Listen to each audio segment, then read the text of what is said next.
महाराज के चरणों में मंत्री सुमंत का प्रणाम स्वीकार हो।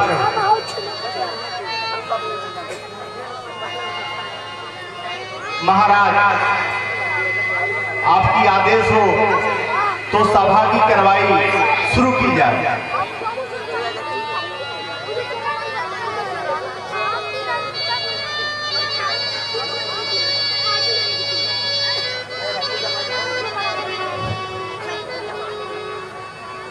इस सभा में उपस्थित सभी प्रदेशों के सामंत, मंत्रीगण, प्रजा के प्रतिनिधिगण अपने विभिन्न विभागों से राजकाज की सेवा करने वाले सभी सभासदगण, गुर्जर वृंद, विद्वत जन,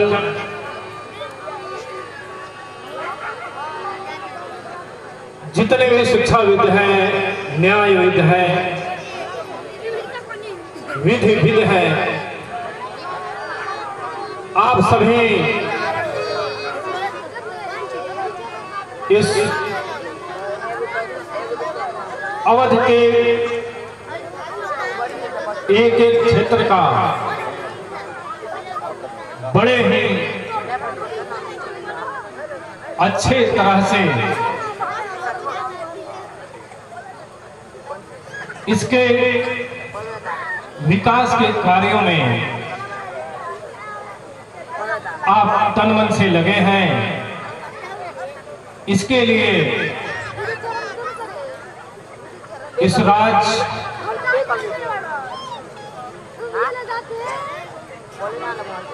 सत्ता की ओर से भूरी भूरी प्रशंसा की जाती है। मैं इसका प्रतिनिधि होने के नाते आप सबका अत्यंत ही आभारी हूं, जो आप मुझे ऐसी शक्ति प्रदान करते हैं कि मैं बड़े से बड़े कार्यों को करने की हिम्मत जुटा पाता हूं। और इसीलिए तो ईश्वर ने मुझे चुना है, क्यों नहीं। निश्चित ही अधिक से अधिक कार्य सफलतापूर्वक इस राजकाज द्वारा किए जाए तो मेरा सौभाग्य ही होगा। मेरे श्रेष्ठ आर्य सुमंत। महाराज बहुत ही भारी मन से आपसे कुछ कहना चाहते हैं। महाराज सभी मंत्रियों का निवेदन था कि आप महाराज के प्रिय हैं, आप महाराज से ये प्रश्न कीजिए कि आजकल महाराज इतने दुखी क्यों हैं, क्या कारण है। मैं उस शब्द को वर्णन नहीं कर सकता जो जो महामंत्रियों ने मुझसे पूछा है। महाराज मैं अपने गुप्तचर से पूरी राज्य का भ्रमण कराता हूं, हर जगह सब खुशहाली है महाराज, लेकिन आपकी ललाट हमेशा उदासी दिखती है महाराज, ऐसा क्या कारण है। आज मनौता व्यथित क्यों, विश्व क्यों गंभीर है, हर नयन सतत के है, क्यों नयन में नीर है। क्या किसी दुधमुहे शिशु की चाह पहली चल बसी, या किसी परिवार को लाचार करती बेबसी? क्या किसी परिवार का अंतिम सहारा छूट गया, या किसी नवयौवना का प्राण प्यारा लुट गया? क्यों धरा ने धैर्य खोया, क्यों हिमाद्री अधीर है, हर हृदय संतप्त क्यों है, क्यों नैन नीर है? क्या किसी की प्रेरणा का ठहरता ध्वज झुक गया? क्या किसी की प्रेरणा का ठहरता ध्वज झुक गया? क्या किसी ने मधुर वाणी की चुराई रागनी, या किसी पूनम सुहानी ने चुराई चांदनी? चिक्को चकोरी चिल्ला उठी, लगा कोई तीर है, हर हृदय संतप्त क्यों है, क्यों नैन में नीर है? महाराज, ये प्रश्न मेरा नहीं, पूरे राज्यसभा का है, सब मंत्रीगण का है, पूरी प्रजा का है। महाराज, आखिर कारण क्या है कि आप अपने मित्र सुमंत को नहीं बताना चाहते? महाराज, आप छोटी से छोटी बातें सुमंत के साथ साझा करते हैं, लेकिन ऐसी क्या कारण है महाराज कि आप सुमंत को ये कारण नहीं बता रहे हैं? राज्य में हर तरफ कुशल मंगल है महाराज।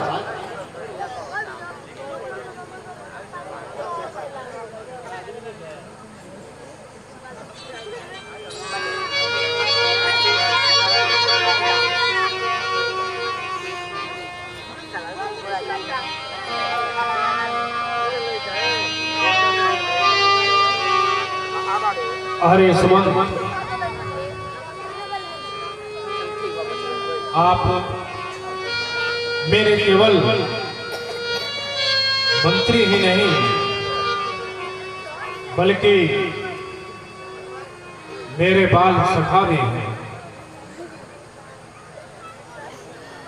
आपने तो इस भरे राज समाज में मुझसे व्यक्तिगत प्रश्न पूछकर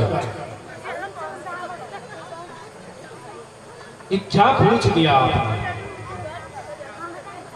कोई भी राजा या राज मुकुट पहनते ही या कटकों का ताज होता है, वह एक सन्यासी हो जाता है।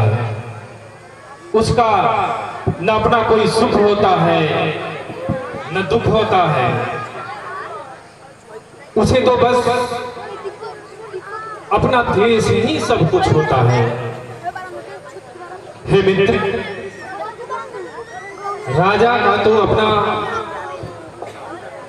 पुत्र, पिता, माता, मित्र सब कुछ उसका देश ही होता है, और यहाँ तक कि उसके प्राण भी उस देश के लिए न्यौछावर रहते हैं।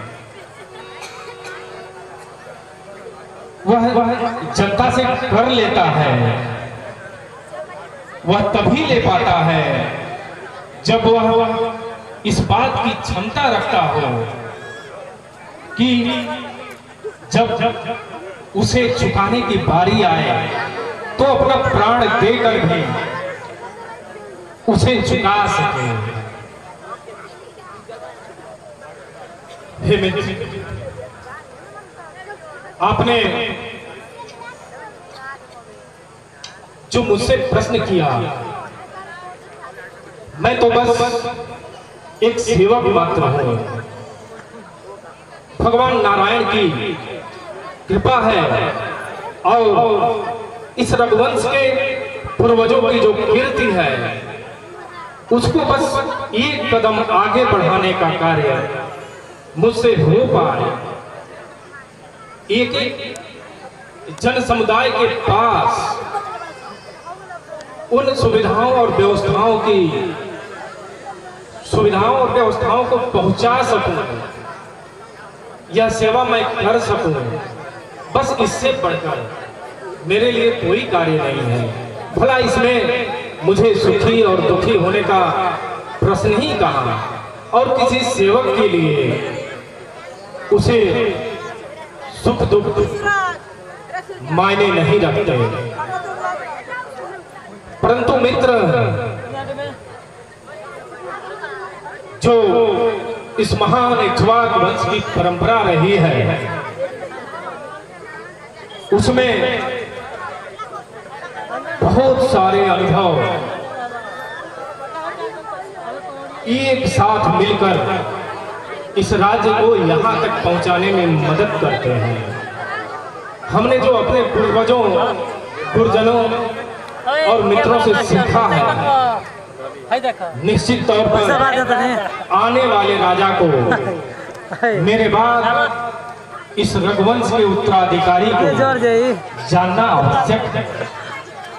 परंतु है कौन, यही तो सबसे बड़ी चिंता का विषय है।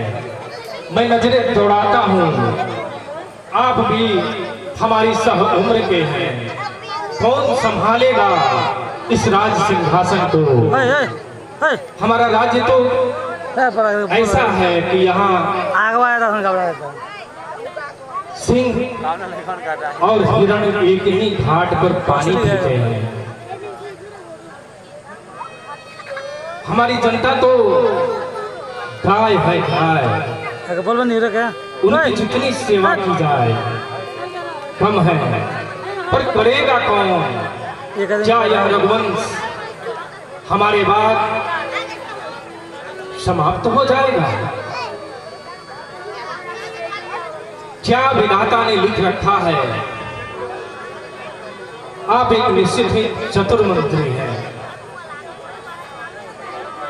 और मेरे मन की बातों को कहलवा ही दिया। कौन संभालेगा? आप ही सुझाएं वह नाम जो इस राज सिंहासन पर आरूढ़ होकर निष्कंटक राज कर सके। महाराज, आप मुझसे पूछें। जब भी कभी रघुकुल परिवार पे विपत्ति की घड़ी आती है तो हम सभी गुरुदेव की तरफ देखते हैं। क्यों नहीं गुरुदेव से इसका कोई उपाय पूछा जाए? हमारी राज्य में कभी भी संकट आती है तो गुरुदेव हमेशा ही कोई तरकीब निकालकर हमें अच्छे राह की तरफ ले चलते हैं।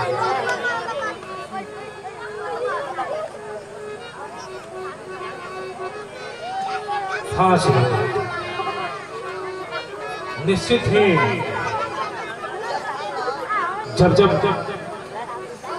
इस रघुवंश पर संकट के बादल मंडराए हैं तो गुरुदेव ने ही हमारी मदद की है, हमें सही मार्ग दिखाया है। पर मैं तो अधीर हूं, पता नहीं विधाता ने क्या लिख रखा है। हमें देर नहीं करनी चाहिए। क्यों ना हम गुरुदेव के पास स्वयं चले और उनके आशीर्वाद की कृपा प्राप्त करें। जो आज्ञा महाराज।